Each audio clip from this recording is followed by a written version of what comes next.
ഈ യാത്ര ഹൃദയത്തിലേറ്റി നെഞ്ചിലേറ്റി തിരുവനന്തപുരം വരെ എത്തിച്ച മുഴുവൻ UDF നേതാക്കളോടും പ്രവർത്തകരോടും നിറകണ്ണുകളോടെ ഞാൻ നന്ദി പറയുന്നു.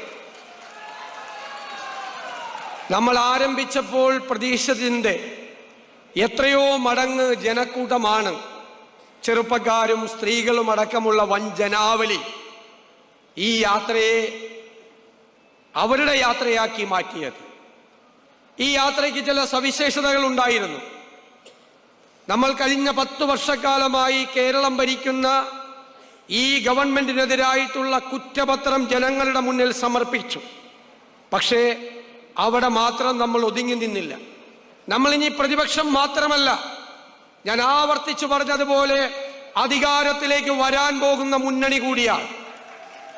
എവിടെയെല്ലാം ഈ ഗവൺമെന്റ് പരാജയപ്പെട്ടോ അവിടെയെല്ലാം നമ്മൾ നമ്മുടെ കേരളത്തെ കൈപിടിച്ചുയർത്തും. അതിനുവേണ്ടി തയ്യാറാക്കിയ പദ്ധതികൾ ആരോഗ്യ മേഖലയിൽ, വിദ്യാഭ്യാസ മേഖലയിൽ, കാർഷിക മേഖലയിൽ സ്വപ്നതുല്യമായ പദ്ധതികൾ, ഏറ്റവും സാധാരണക്കാരായ മനുഷ്യരുമായി 14 ജില്ലകളിലും നമ്മൾ സംവദിക്കാം പുതുയുഗത്തിനായി എന്ന ചർച്ച നടത്തി അവരിലൂടെ സമാഹരിച്ച ഡോക്യുമെന്റുകൾ എല്ലാം തയ്യാറാക്കി. ഞാൻ അഭിമാനത്തോടെ പറയുന്നു, ഇന്ത്യയിൽ ഒരു പ്രസ്ഥാനവും ചെയ്യാത്ത തയ്യാറെടുപ്പോടുകൂടിയാണ് UDF ഈ തെരഞ്ഞെടുപ്പിനെ നേരിടാൻ പോകുന്നത്. നമുക്ക് നമ്മുടെ കേരളത്തിനൊരു മാറ്റമുണ്ടാക്കണം. നമ്മുടെ വരാനിരിക്കുന്ന തലമുറകൾക്ക് കൂടി അനുയോജ്യമായ തരത്തിൽ കേരളത്തെ നമുക്ക് ഈ രാജ്യത്തിന്റെ നെറുകയിലെത്തിക്കണം. അതാണ് നമ്മുടെ ലക്ഷ്യം. UDF കേരളത്തിലെ ജനങ്ങൾക്ക് വാക്ക് തരുന്നു, ഒരു നിയോ കേരള മോഡൽ. പഴയ കേരള മോഡലല്ല, അത് കാലഹരണപ്പെട്ടു. ഒരു പുതു കേരള മോഡൽ, ഈ രാജ്യത്തിന് മുഴുവൻ മാതൃകയാകുന്ന, രാജ്യം മുഴുവൻ അത്ഭുതത്തോടുകൂടി നോക്കിക്കാണുന്ന ഒരു നിയോ കേരള മോഡൽ. അതാണ് UDFന്റെ വാക്ക്. ഗുഡ് ഗവേണൻസ്, സദ്ഭരണം, കൃത്യമായ ഇടപെടലുകളിലൂടെ സാധാരണക്കാരന്റെ വിഷയങ്ങൾക്ക് പരിഹാരമുണ്ടാക്കി ഈ സെക്രട്ടേറിയറ്റ്, കേരളത്തിലെ ഈ സെക്രട്ടേറിയറ്റ് ഭരണസിരാ കേന്ദ്രം ഇന്ത്യയിലെ നമ്പർ 1 എഫിഷ്യന്റ് സെക്രട്ടേറിയറ്റ് ആക്കി മാറ്റി. എല്ലാ ഉത്തരവാദിത്തപ്പെട്ട ആളുകൾക്കും അക്കൗണ്ടബിലിറ്റി, ഗവൺമെന്റ് പ്രഖ്യാപിക്കുന്ന പദ്ധതികൾക്ക് അക്കൗണ്ടബിലിറ്റി ഉണ്ടാക്കി. ആ അക്കൗണ്ടബിലിറ്റിയെ നിയമവൽക്കരിച്ച് സ്വകാര്യ സംവിധാനങ്ങളെയും കോർപ്പറേറ്റ് മേഖലകളെയും പോലും വെല്ലുന്ന എഫിഷ്യൻസി ഗവൺമെന്റ് സെക്ടറിൽ ഉണ്ടാക്കിയെടുക്കുക എന്നതാണ് UDFന്റെ ലക്ഷ്യം. അതിനുള്ള കൃത്യമായ പദ്ധതികൾ രാജ്യത്തിനകത്തും പുറത്തുമുള്ള വിദഗ്ധരുമായി ആലോചിച്ച് തയ്യാറാക്കിയ പദ്ധതികൾ, തൊഴിൽ രംഗത്ത് അത്ഭുതകരമായ മാറ്റമുണ്ടാക്കുന്ന, വിദ്യാഭ്യാസ രംഗത്ത് മാറ്റമുണ്ടാക്കുന്ന, ആരോഗ്യ രംഗത്ത് മാറ്റമുണ്ടാക്കുന്ന പദ്ധതികൾ UDFനുണ്ട്. ആ പദ്ധതികൾ ഫലപ്രദമായി നമ്മൾ നടപ്പാക്കുക തന്നെ ചെയ്യും. ഏറ്റവും പാവപ്പെട്ട മനുഷ്യർ, സങ്കടങ്ങളുമായി ജീവിക്കുന്നവരെ ഹൃദയത്തോട് ചേർത്ത് നിർത്തി അവരുടെ സങ്കടങ്ങൾ മാറ്റാനുള്ള പദ്ധതികൾ ഉണ്ടാകും. ഈ നാടിന് മുഴുവൻ മാറ്റമുണ്ടാകുന്ന തരത്തിൽ ഒരു വലിയ മാറ്റത്തിന് വേണ്ടിയിട്ടുള്ള തയ്യാറെടുപ്പോടുകൂടി UDF വരികയാണ്.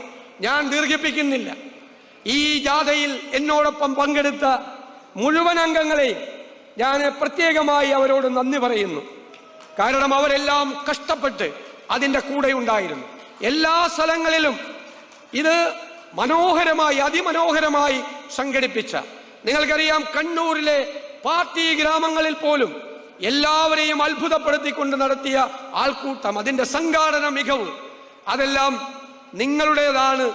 നിങ്ങൾക്കാണ് അതിൻ്റെ എല്ലാം ക്രെഡിറ്റ് അവകാശപ്പെടുന്നത് എന്ന് വിനയപൂർവ്വം ഞാൻ പറഞ്ഞുകൊണ്ട്, എല്ലാവരോടും ഒരിക്കൽ കൂടി നന്ദി പറഞ്ഞുകൊണ്ട്, ഈ സമാപന സമ്മേളനം ചരിത്ര പ്രാധാന്യമുള്ള ഒന്നാക്കി മാറ്റാൻ ഇവിടെ എത്തിയ പ്രിയങ്കരനായ രാഹുൽജിയോട് ഹൃദയത്തിന്റെ ഭാഷയിൽ നന്ദി പ്രകാശിപ്പിച്ചുകൊണ്ട് ഞാൻ എൻ്റെ വാക്കുകൾ നിർത്തുന്നു.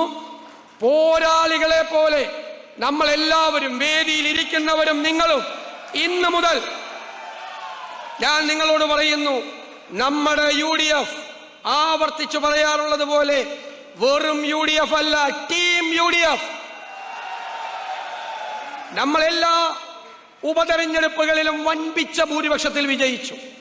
തൃക്കാക്കരയിലും പുതുപ്പള്ളിയിലും പാലക്കാടും നിലമ്പൂരും നമ്മുടെ ഭൂരിപക്ഷം അതിനു മുമ്പ് നമ്മൾ പ്രവചിച്ചു, ഇല്ലേ? തെരഞ്ഞെടുപ്പിന് മുമ്പ് നമ്മൾ പാർലമെന്റ് തെരഞ്ഞെടുപ്പിൽ ഉജ്ജ്വലമായ വിജയം നേടി.